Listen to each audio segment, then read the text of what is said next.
Sir manifesto అంటే free బీస్ sir. ఇప్పుడు మనం అందరం చదువుకున్నాం, మీరు పెద్ద చదువులు చదివారు. ప్రజలకి సంపాదించుకునే సామర్థ్యాన్ని పెంపొందించకుండా ఫ్రీ బీస్, ఈవెన్ కాంగ్రెస్ కానివ్వండి, ఇంక ఏ పార్టీకి వచ్చినా కూడా ఒకరికొకరు పోటీగా ఫ్రీ బీస్ ఇస్తూ ప్రజల్లోకి వెళ్ళడం, ఆటలతో గెలవడం, అది మళ్ళీ సంక్షేమం పేరుతో ఖజానా మీద పడడం, అప్పులు చేయడం. ఏంటిది మీరు మీరు అంటే ప్రజలకు కావాల్సిన అవసరాలను తీరడానికి ఫ్రీ బీస్ అవసరమే కొన్ని సందర్భాల్లో. కానీ మొత్తం దాని మీదే వెళ్తుంది కదా.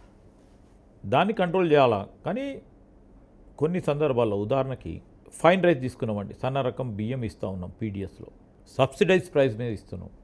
ఇంత పూర్వకము దాదాపు 40-50 సంవత్సరాల నుంచి సబ్సిడైజ్ ప్రైస్ ఇస్తాం. అదేమవుతుంది, అసలైన పేదవాడికి అందించలేకపోయినాం. దాన్ని సరి చేయడానికి ఈరోజు సన్న రకం బియ్యం ఇస్తే అందరికి కూడా లభ్యమవుతూ ఉంది. చాలామంది పేదవారికి ఉపయోగపడవుతుంది. That is also one of the free బీస్.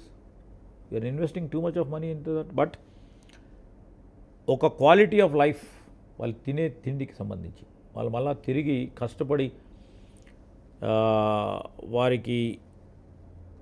వారి పరిధిలో లేనిది సన్న రకం బియ్యం కొనుక్కోవాలంటే కూడా కొనుక్కోలేని పరిస్థితి.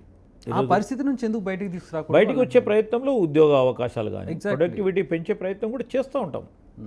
కానీ ర్యాట్ రేస్ అండి, ఎలక్షన్ ఎజెండానే పోటీ ప్రపంచం ఇది. ఇప్పుడు మీరు ఒక పరంగా డిక్లేర్ చేసిన తర్వాత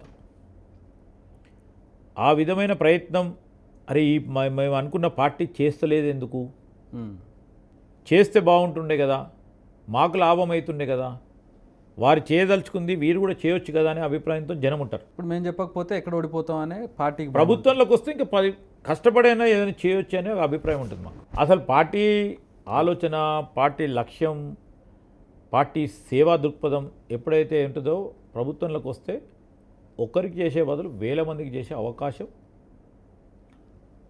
ప్రభుత్వం పరంగా వచ్చిన పార్టీలకు ఉంటాయి.